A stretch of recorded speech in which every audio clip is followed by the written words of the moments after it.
a heavy alcoholic. I had an appetite for cocaine, and it got so bad that up until about 4 or 5 years ago, I was actually diagnosed with decompensated cirrhosis at 36 years old and 41 years old now. When people ask me about my past, I was like, yo, man, I was a fucking professional and I retired. I had to, but not by choice. It's either continue living the way I was living or die. Well, how the fuck did you get into sales, man? When I was 18 years old, I got a job at a mortgage company generating mortgage leads. I kind of had a knack for lead gen. You know, I got on the phones and I started generating leads. I started producing. What do you think separates a good salesperson from a mediocre salesperson? For me, perseverance, man. In the beginning, no one's good. But the idea is kind of pushing through those growing pains. What was the aha moment where things started to click for you? Showing the agents how to do the job. You know, lead by example, I guess is the best way to put that. What's the psychology of a successful high-ticket salesperson? You know, this is a chess match. Somebody's gonna win at the end of that conversation. This is do or die.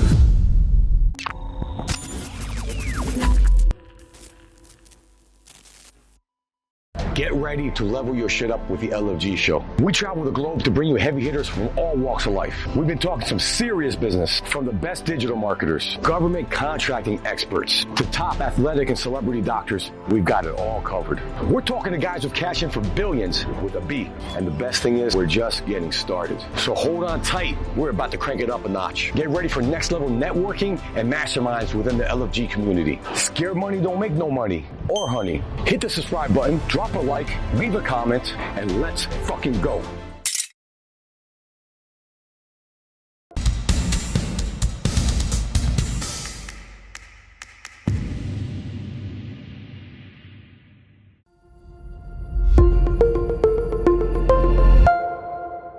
Cool. We're in Medellin, baby, city of eternal spring. We're at the Novotel Hotel, Medellin in El Tesoro. God bless this place. They hooked us up. We're right, got the bar behind us. I got my man, Steven Reyes. He is, this is a very special episode for me because I've known him for a very, very long time. This guy's one of the best salespeople I've ever worked with. And I've worked with a ton of great salespeople. He's going to hit us with a lot of knowledge in terms of high ticket sales, how to fucking sell, how to run call centers. We're partnered up in the call center in Colombia called Connect and Close. That's going to be an interesting story we're going to talk about. And bro, it's great to have you here, man. I think you're going to drop a lot of knowledge for our audience here who, listen, running call centers is fucking hard. Selling is hard, man. But you've been able to make it happen, man. So how the fuck did you get into sales, man? Oh, man. Well, thank you for the introduction, Dave. I appreciate you. How did I get into sales? Needed a job. I remember when I was 18 years old, I got a job at a mortgage company generating mortgage leads.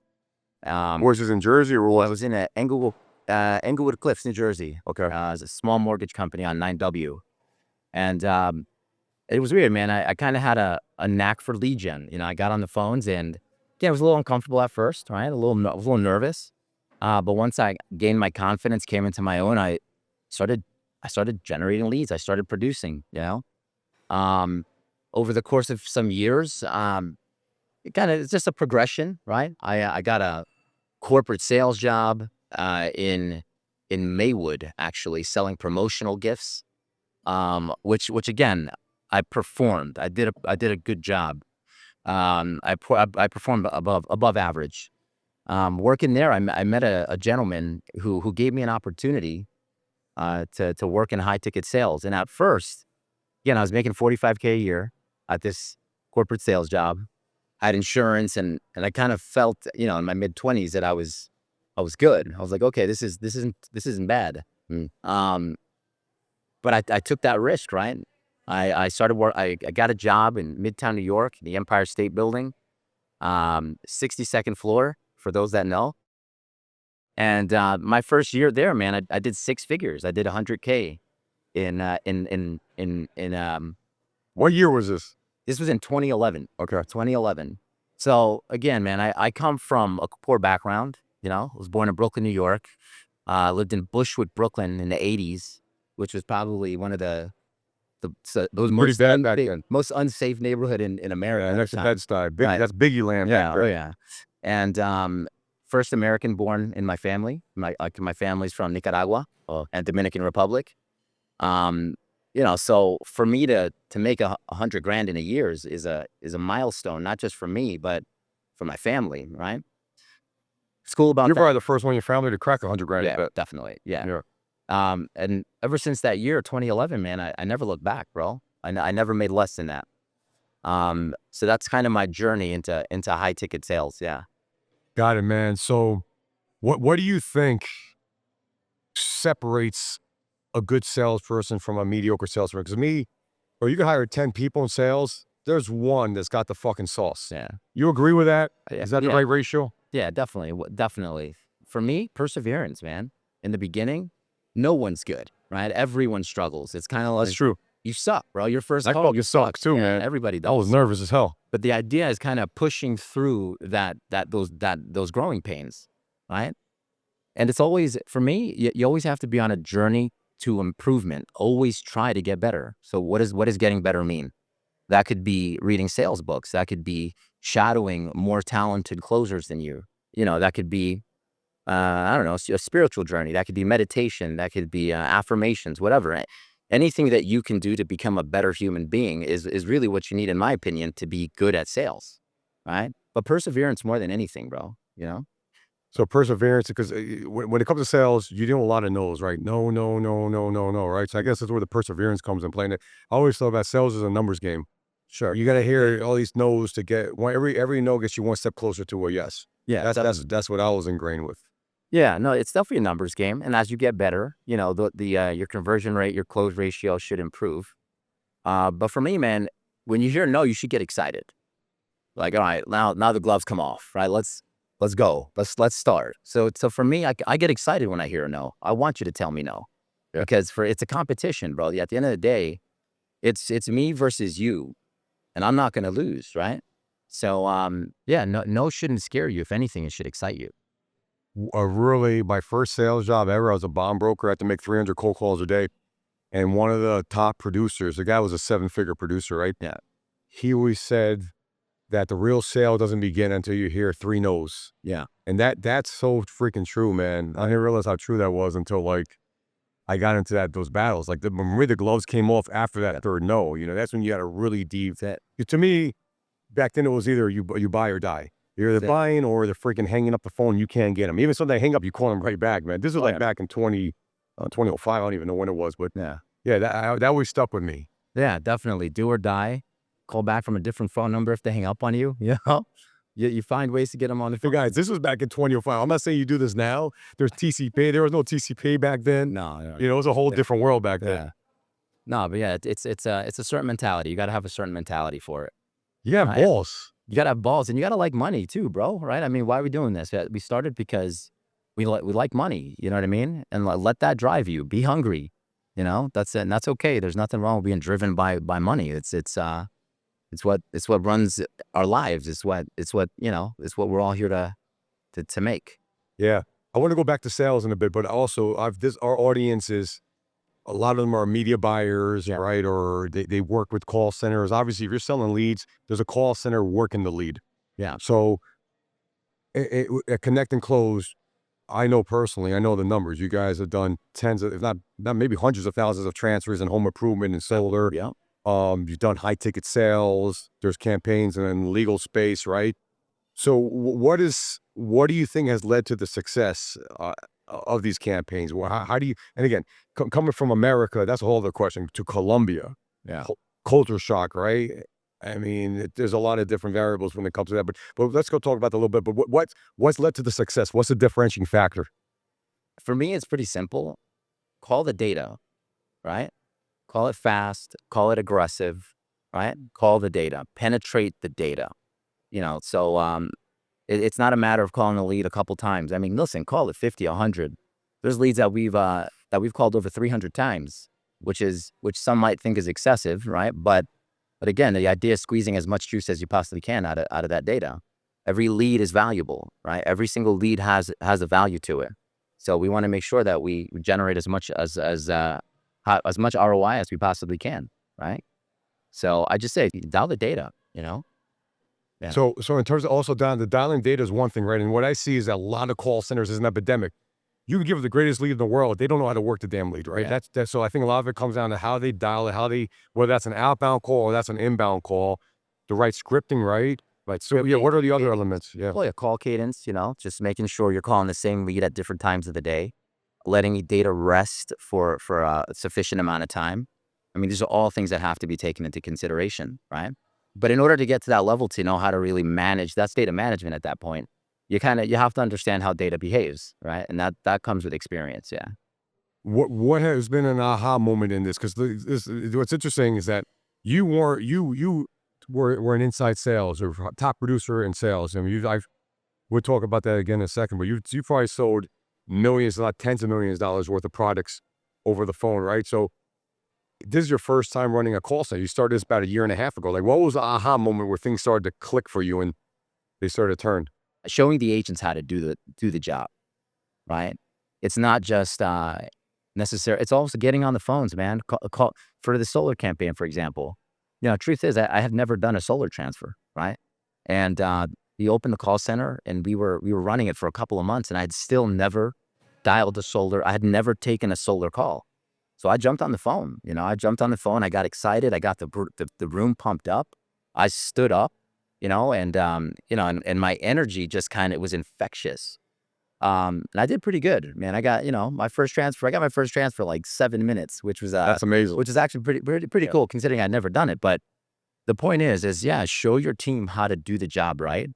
Lead by example, I guess is the best way to put that. And I'll say one thing too.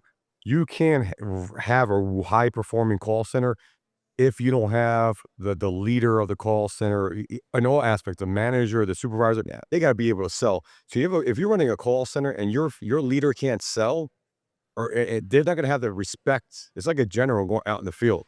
Yeah. The general leading you. That motherfucker doesn't know how to fucking shoot or fight. You're gonna have no confidence in them. You're gonna be shitting bricks, right? So I really think that's one of the key essential elements of it. Yeah. Have you seen that throughout your career too? Yeah. Just, your leader needs to get their hands dirty a little bit. Yeah. That's literally, it's okay to be in the trenches with your team. They respect you for that, right? And they appreciate you for that. And they'll work harder. That's what I've seen in my experience. They get excited, bro.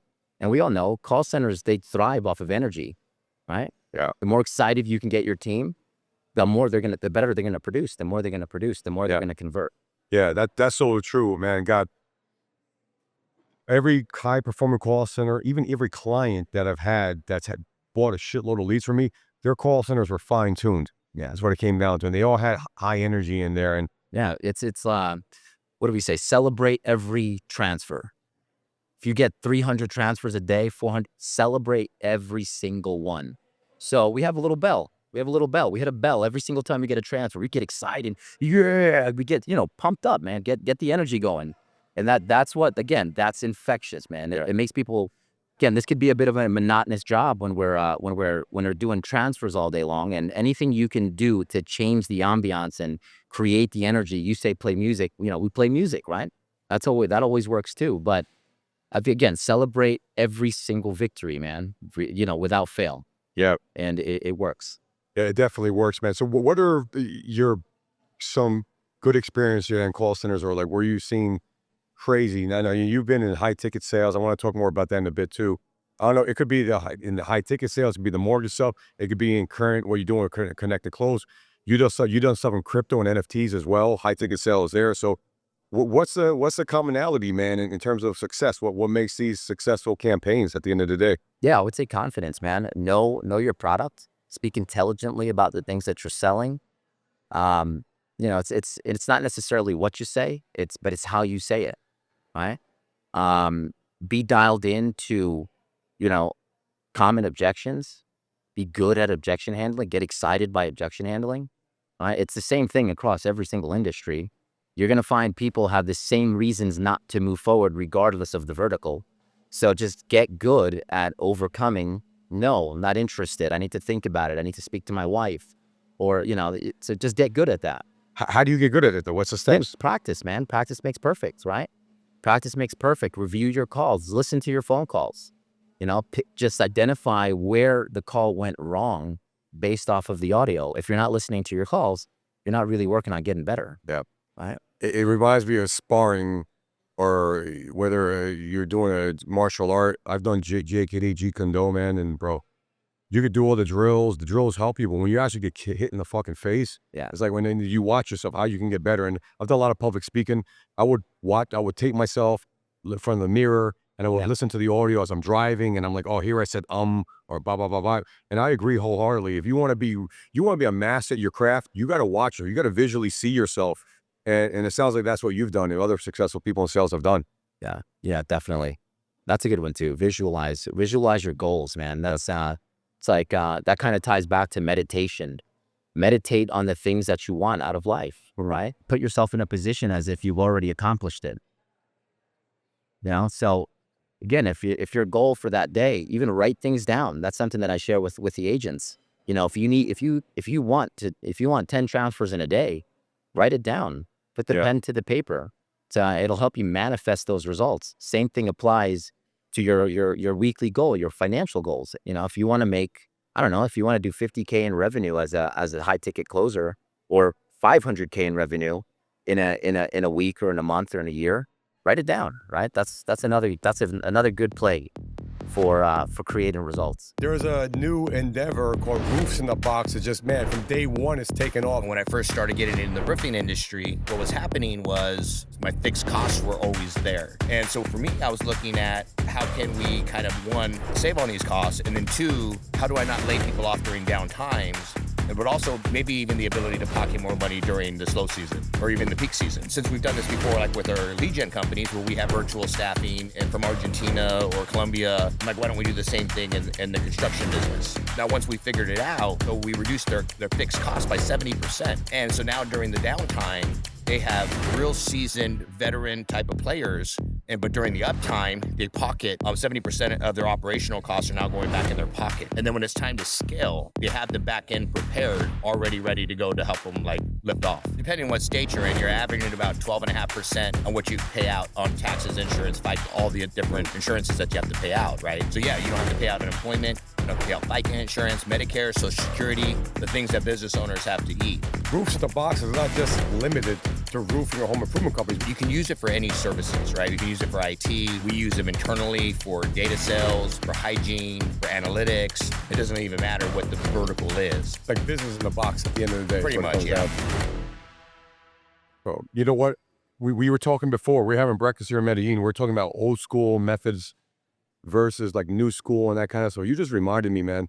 When I first got into sales, we had to make a minimum of 300 calls a day. Yeah. I had like a sheet that I wrote, and I printed it out. Like I got on Microsoft Word. I had 1, 2, 3, 10. I had like 30 rows of 10. And every time I made a call, 1, 2, 3, 4. And then I had another thing, how many pitches I got off. My goal was to get 10 pitches off. How many sales? I knew for every 10 sales, I usually got at least 10 presentations, pitches, I got 1 sale. And that was what I looked at. There'd be days I got 0 sales, but the next day, guess what? I popped 2 or 3. Yeah. It's a fucking numbers game. Yeah. And if you visualize this stuff and you see it, it works. I have salespeople do that to this day. Write that shit down. And I've forgotten about that, but you remind me of that right now, saying that old school shit works. It absolutely does, man. It also, just go, if you had a bad experience on a pitch or a call, just make sure you hit the reset button, right? That's another thing. Don't allow a bad experience or a bad call to dictate the future calls. Yeah, I agree. Look, anyway, what I was going to say is that, yeah, I wholeheartedly agree with that. And you were also talking about the psychology of, obviously, you've been with a lot of successful salespeople. I know, organizations you were at, and some of these guys, were putting up stupid numbers. They would make like 5 calls a day. Just make 5 phone calls a day and make 10 grand in a day. Yeah. For themselves, right? 20 grand a day over 5, 6 calls. Yeah. High ticket sales, which I really recommend. If someone's watching this and you're trying to get into sales, find someone selling a high ticket product that's a legit product and start working with them. Start selling, man. Yeah. If you have the ability to sell, and that's the quickest way to really make a lot of money, right? So, yeah. But based on your experience and seeing that, obviously you're a really good high ticket salesperson. What's the psychology of a successful high ticket salesperson? Psychology of a high ticket salesperson. Again, and it might sound a little extreme. It's I hate to say kill or be killed. Another way you can put it is, this is a chess match, and somebody's gonna win at the end of that conversation. So there's something that a lot of people say. There's a sale closed on. There's a deal closed on every call. It's either you or the person on the other end of the line. So you have to look at it like that, right?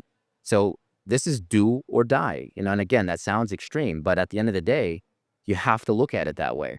You have to listen. If a client is still on the phone talking to you, no matter how many times they've said no, you still have a shot.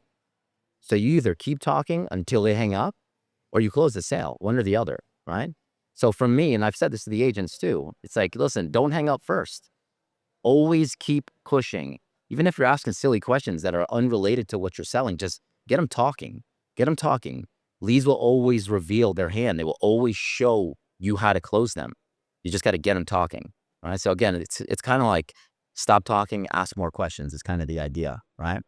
Bro, I'm getting excited. I love talking to gifted salespeople because I've said this before on the show. Sales is, to me, the great equalizer in society. Yeah. We're always selling, man. We just had the elections, the presidential elections. Trump sold the American public, right? He did. Harris didn't have that charisma or whatever it took. There was something they didn't see in her, so she didn't win the popular. I mean, she lost the popular vote. She lost the electoral vote.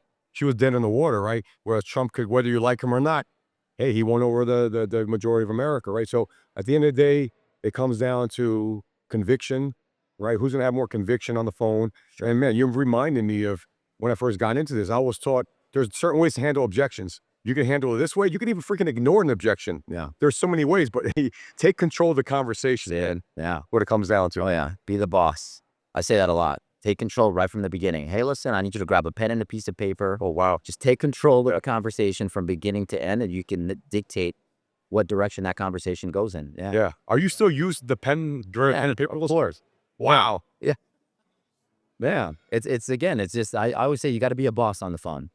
All right, so guys, if you know what the pen and paper close, my first sales job ever, I was a bond broker. I was 23 years old, and we were trying to get people to send, but they were buying bonds. They were about $10,000 minimum worth of municipal bonds. It's a legitimate product, by the way. I had my Series 7 license, all that shit. So anyway, that being said, I remember in our pitch, let's say I talked to Mr. Jones, I got him as a lead. The next week I'd call him like, yo, Mr. Jones. I didn't say yo, I said, Mr. Jones, it's Dave calling from XYZ. I got the bond. I got a great bond that we talked about last week. Do me a favor, grab a pen and paper. I'll wait for you all so I can give you the details. The first time I told someone to grab a pen and paper, I almost shit my pants. I'm like, bro, how the fuck are they this guy's a millionaire. Yeah. I'm 22 years old. I don't got any fucking money saved. I'm broke as hell. I'm living in with my aunt, right? You know, I'm telling this guy to give her a fucking pen and paper.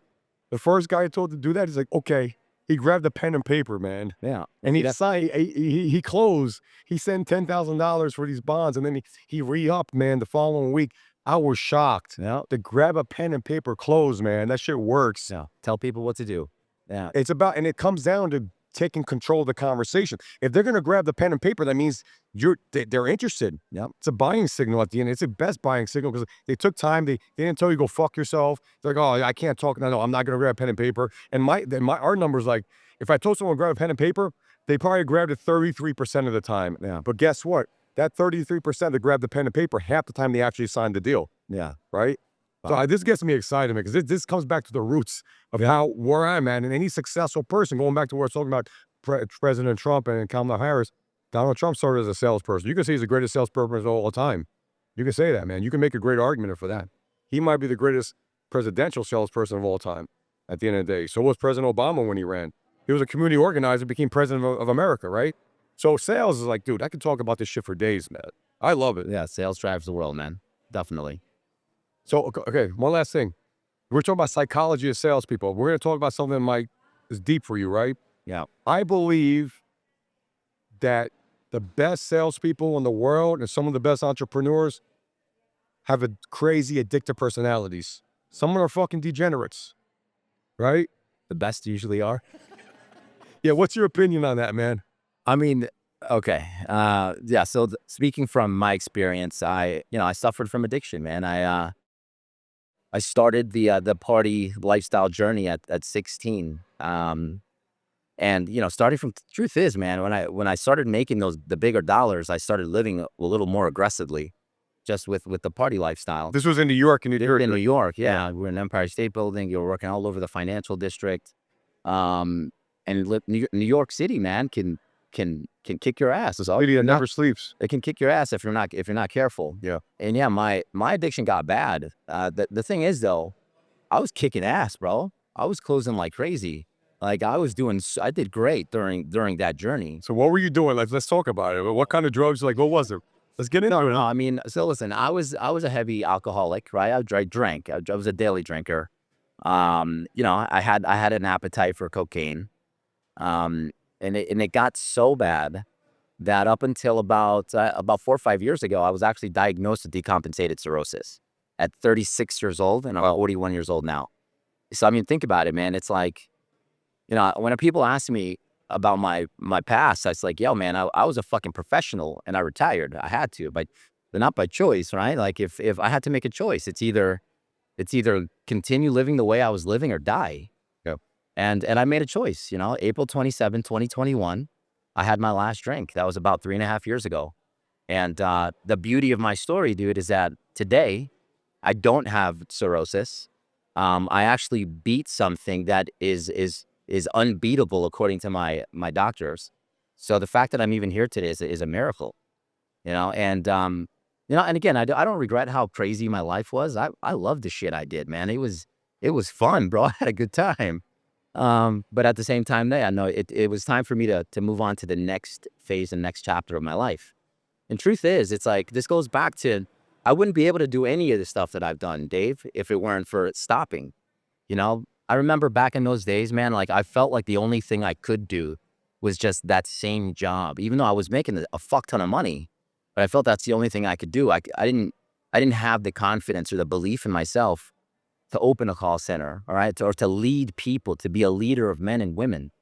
I never thought I could do that back in those days, But again, stepping away from the life, it allowed me to actually channel that energy in a different way and into different things. So yeah, man, back to your original. So the psychology of a salesman, bro, it's like a lot of us are degenerates, man. It's crazy. The same thing applies to a call center. You're going to find some of your best agents are the ones that, they have allergies every single Monday, if you know what I mean? Come in with the sniffles and stuff like that. It's like, okay, but they kick ass. Well, they'll do in 3 days what and some agents will do in 2 weeks. But yeah, no, the idea is to try to weed out the true degenerates. I mean, Yeah, and listen, I've been doing this shit for I don't even know, 20-something years, 23 years, and I've seen that. I've seen, truthfully, some of the best. We know someone, man, tremendously gifted salesperson, right? And my God, man, but addiction issues, right? And they're good now, and hope they stay good. But man, some of the best people I've ever seen, it's that kind of these peaks, these highs, these sugar highs is what you call them, right?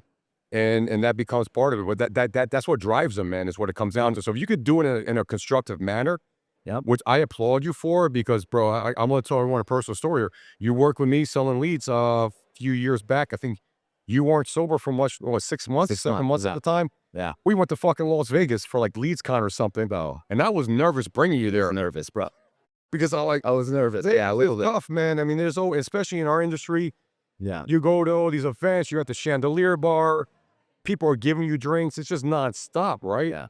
So I was like, I felt bad. I'm like, I hope I'm not leading you into something that's going to cause you to fall victim to temptation again, right? Yeah. So at the end of the day, you did great. I was very proud of you, man. Like nothing happened. You were fine. Yeah. No, I'm grateful for the invite, and no, I was nervous too, man. I was nervous too. But what that actually did for me, for me to go to Las Vegas and come back sober, right? Because I was sure, but there's always that little bit of doubt in the back of your head. And when I came back, I was like, yo, if I can do this, I could do fucking any, and that actually helped me. It helped with my process and my sobriety, helped with my confidence, because I was still learning how to navigate the world at that point, But yeah. Bro, you're making me laugh because we went to fucking Vegas, right? Then you moved to Miami. Yeah. Which is another, purpose. geez, if you have an addictive personality, Miami's the tough spot. I lived 4 minutes away walking from Club Space. Yeah. So if you know Club Space, yeah, it was literally 4 minutes from the house. So you went to Miami, right? And that's where you were doing. You got involved in the crypto space, Yeah. doing high ticket sales there, right? Right. And then you go to Colombia, Pereira, Colombia, Yeah. which is like I don't know if anyone here has been. A lot of probably some of our audience has been to Colombia. Colombia is like the fucking drink. They like the party, man. It's nonstop. So you got to here's the funny story, man. What happened? You would and you party. You would go out, but you weren't drinking. You're able to go out, have full out. I like club. I like house music. I like techno. I started going to clubs when I was 16 years old. It's in my blood. I like the music. I like to dance. And it's not just the drugs and the alcohol that made me dance at that time. I enjoyed the music. Yeah, no. So when I first came to Colombia, I partied like anybody else. And I went out for the music. I actually went out for the music, not just for the drugs and the alcohol. But the thing is, man, it's kind of like the reason that I'm able to go to Las Vegas and come back, intact. The reason I'm able to move to Miami, the reason I'm able to live in Colombia, which is like cocaine capital of the world, is the truth is you get what you attract, right? Yeah, that's true. It's kind of wild, man. Like back during my party days, all of my friends drank and did drugs. Like that was just the norm. And what's interesting now is all of the people that are close to me are sober, and it's not because they're part of my sober network. It's just like the universe puts these people in my life. Like my girlfriend right now, she doesn't drink, not because she had a problem, but because she just doesn't like to drink or do drugs. So it's kind of interesting how the universe delivers you exactly with the things that you need or the people that you need in your life. Yeah. Yeah. I think that's very powerful where you get. It's true. It's almost you have a vibration or Yeah. You're a magnet. You really are a magnet in life. Definitely. You don't forget that. So if you're not where you want to be in life, what are you attracting that's causing it? What's your subconscious telling you that's causing that, right? So Crazy. I think that's what it was. You went there on a purpose to Vegas. You were in Miami on a purpose. Yep. You're in Colombia on a purpose. So That's it. nothing's going to stand in your way, right, of achieving your ultimate goal. That's it, man. 100%. And I applaud you for that, man, honestly, because I know how it is, man. I mean, at all these places, right? And it is. You're surrounded with people that are a lot of guys are in our industry, very driven, but you get caught up in it, man. Is what happens. My hat's off to you for not letting that happen, man. And what would be your suggestion to somebody that's, maybe they're struggling, man, or maybe they're not sure they're an addict or something, they're struggling, or what would you say to them, man? To kind of not go down that rabbit hole, because I'm sure you kept going down that route, you'd be dead. You wouldn't survive. You're like one step away from fucking dying, man. Yeah, I mean, the idea, they say that most people don't stop till they hit rock bottom. Yeah. So either they hurt themselves or they hurt someone else. What I would say with the advice that I would give somebody is try to seek out people who are living the way you want to live. People that may have experienced what you have experienced, and just talk to them about it. Yeah. Truth is, man, is you can't walk away until you're ready to walk away. And unfortunately, most people have to be pushed to some really extreme lengths in order to make that step in the other direction. Yeah. Like, again, I'm an example, right? I was diagnosed with cirrhosis before I walked away. Yeah. I still have a liver transplant doctor that I can visit in the event that my liver fails. Yeah. Which is pretty extreme, man. So I had to almost die twice so that I could start living. Yeah. So it'd be nice if it didn't have to get to that level or to that point for most people, but for most people it does. Yeah. Unfortunately. Yeah. Well, that was a matter of life or death for you, man. It was. And Yeah. hopefully, for some people, it doesn't have to get that way. Right. And I chose life. Yeah. All right, cool, man. Well, listen, hats off to you for that, man. It's great seeing that. Now, going back to the call center, what verticals are working right now? Right now, so this is exciting, man. We've been working in the solar transfer space, home improvement transfers, and we had a campaign that just fell in our lap about a month ago. Our client was at that time, I think they were looking at 30-40K a week in losses with the data with the leads that they were generating. We popped those leads in, Dave. And it popped, man. We dialed the data aggressively. We did 100K in volume within the first week, and we literally turned our client's campaign around. Yeah. Complete 180, man. It was pretty exciting. So right now we're doing some work in the legal space. Do we want to get into? You don't want to get into like. No, you say do some work in the legal space. Yeah. Yeah, we're doing some work in the legal space, and we're looking to scale that at this point. We're excited about it. Yeah, huge space, a great space to be in. One other thing I want to talk about too before we wrap up is Colombia, right? People want to come here. They see great weather and all this stuff. cheaper cost of living. Right. The dollar's strong. But bro, it is not fucking easy to have a call center here, right? You learn that shit the hard way. Right. Fist away a lot of money for learning that. So, you know, before you go into a new territory, new country, you gotta know what the fuck is up. Yeah, no. We had some really expensive lessons learned, you know? And I mean, that's part of the process. It's part of doing anything new in life. It's like entering into something. It's like getting into sales for the first time. You're going to make mistakes. But yeah, no, there's a lot of laws. There's a lot of laws that, and again, being American, there's a lot of laws that they don't have in Colombia. And there's a lot of things that not knowing is not an excuse for fucking up. Not knowing is never an excuse. So it's kind of like those mistakes can be very, very costly. So if this is something that you'd like to do your research, right? Like we say in the crypto space, do your own research, educate yourself as best you can. But the truth is, you're not going to really learn what's going on here legally and labor laws and employee rights and all that. You're not going to really, really learn it until you're there. You're in the trenches. But yeah, no, it was challenging, man. It was very challenging. And always make sure you get a factura electrónico, bro. No, if you don't get a factura electrónico, your taxes will be through the goddamn roof. Yeah. That was another very costly mistake. Yeah. But you know what? You're still here, man. You're still standing. No, man. you were bro. Close to death when you're 36, right? With cirrhosis, call center up and down, but it's still here. Expansion coming out to Medellin right now. Right. Yeah. More high ticket sales. That's it. More campaigns and all these different verticals. It's exciting. Yeah, we're moving in the right direction, man. Yeah, hats off to you, bro. For someone that to go from a high ticket sales for the sales closer extraordinary to running a high performing call center that's doing as well as it is in another country, man, says a lot, man. And I know that it's gonna only be better and better, man. So we're excited about it. Let's keep the momentum going, man. How can people find out more about you, man? Well, you could take a look at our website. It's connectandclose.io. You could take a look at my Instagram, which is Steven Reyes CC, or you can send me an email. Steven@connectandclose.io. Beautiful. All right, guys, you heard it. High ticket sales, ball center extravaganza. Let's fucking go.